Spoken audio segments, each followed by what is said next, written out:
Day one of E3 was so garbage I almost forgot that it happened. Ubisoft showed us a great value version of GTFO, Mario Rabbids 2, which looks kind of fun, and Far Cry 6, which looks ashy as hell, but Giancarlo Esposito's in it, so I'll probably still buy it. Also, no Just Dance for the Wii? Nigga. C-. Gearbox was somehow worse. They spent 40 minutes talking about a movie that's probably gonna bomb, and showing us trailers that we had already seen. So, you know, fun. The best part about the Gearbox conference was remembering that one time that Randy Pitchford left that open laptop with 3 terabytes of Japanese porn and the entire Borderlands 3 script on it, just out of fucking medieval times, and somebody read through it, and then he tried to play the porno off like it was magic tricks. Nigga, who you fooling? D-. Finally, we got Devolver, which it was kind of fun. They mainly spent most of their show ragging on E3, cryptocurrencies, NFTs, and subscription services. However, Wizard with a Gun looked cool, and the jokes landed for me. B-.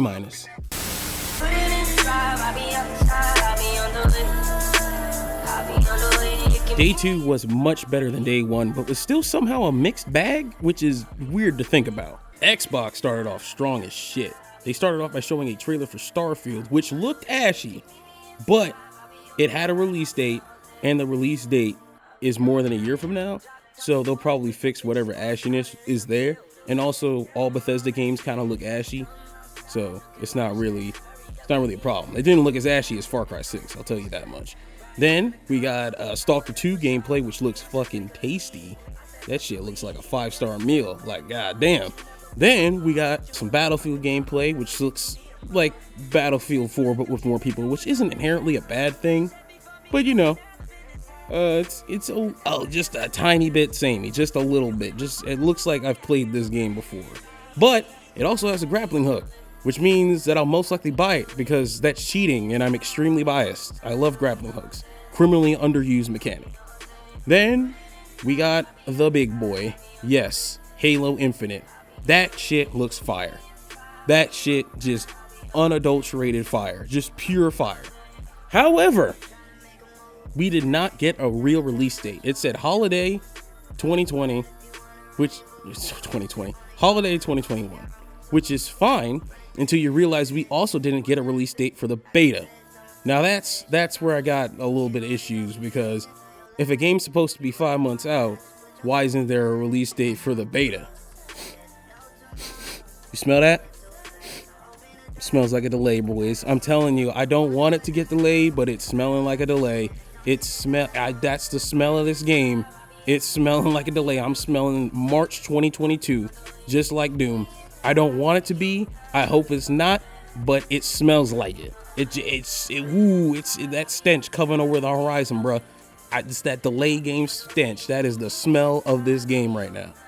After Halo, the show got a lot more slow, I guess. Replaced looked cool as shit. That game had an art style that I wish I could put my penis into. But other than that, it was kind of all right.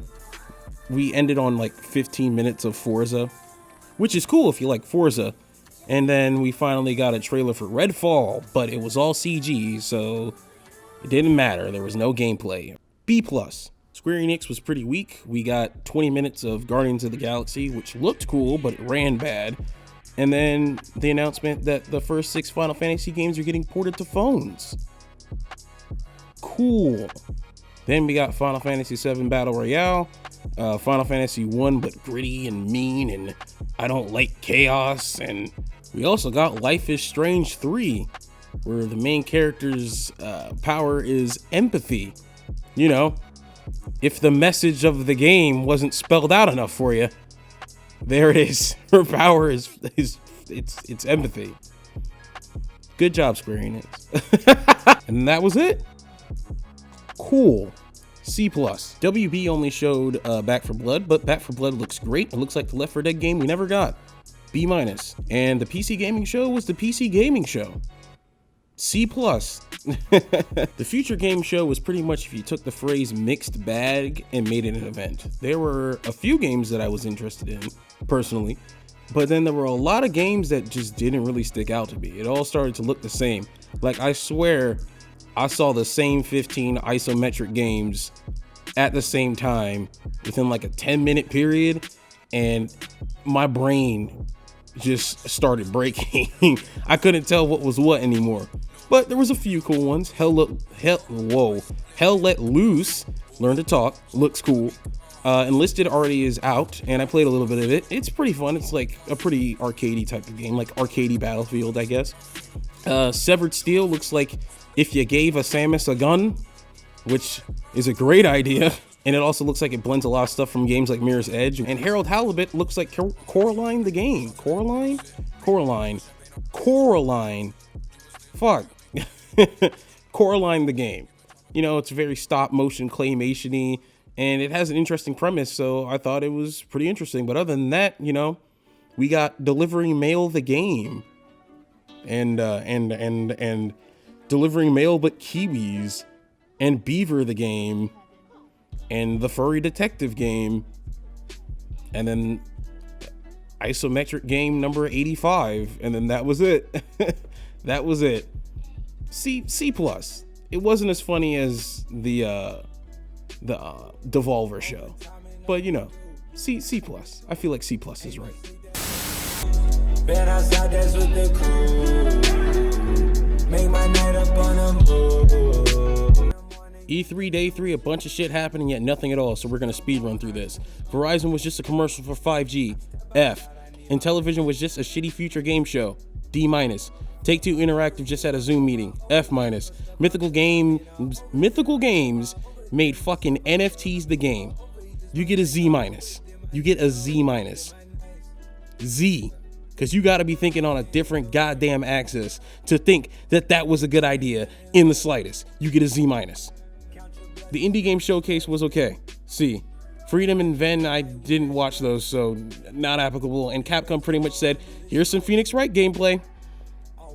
And then they left. That was it. D+. And Razer was Razer. F.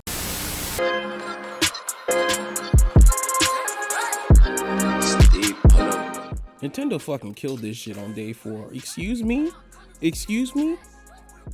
I didn't think it was possible. Nintendo fucking killed this shit. My fucking cock was rocked, dude. What? We're getting Kazuya and Smash. That's single-handedly gonna make me pick the game back up. Fatal Frame is back. WarioWare is back. Mario Party Superstars is Mario Party 1 but online. Nigga, we haven't had a 2D Metroid since the Game Boy Advance. And we're getting a 2D Metroid game. Speaking of the Game Boy Advance, Advance Wars is back. The black sheep of Nintendo, bruh. That's like bringing back Golden Sun, which they should also do because Golden Sun deserves a second chance. But nigga, Advance Wars? And there's some naysayers, you know, they're like 90% of the people that are hyping this up ain't even gonna buy it. Nigga, this, I don't care. I'm buying that shit day one. Day one. I might buy a Switch for that. Because currently I just use my younger brothers. I might buy a Switch to buy Advance Wars. And just look at it. Because nigga, I never thought that game would ever return.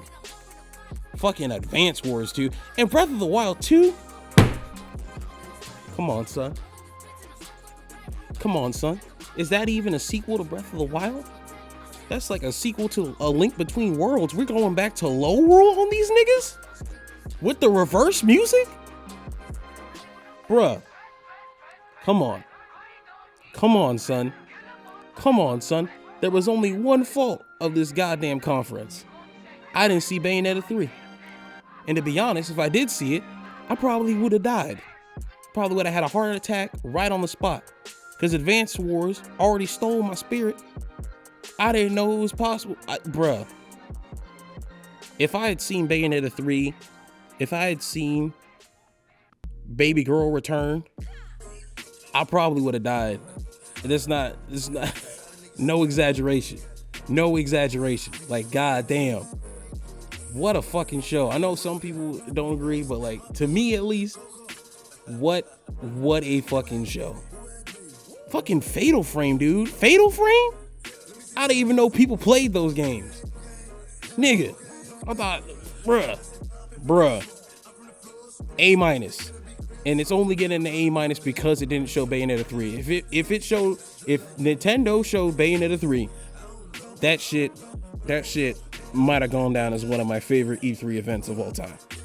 That's not even a joke. They single-handedly saved this shit for me. Have you heard the amount of C pluses I've given out, bruh? The show was kind of mid, but they saved this shit. They saved this shit. Bandai Namco only showed one game and it looked okay. D+.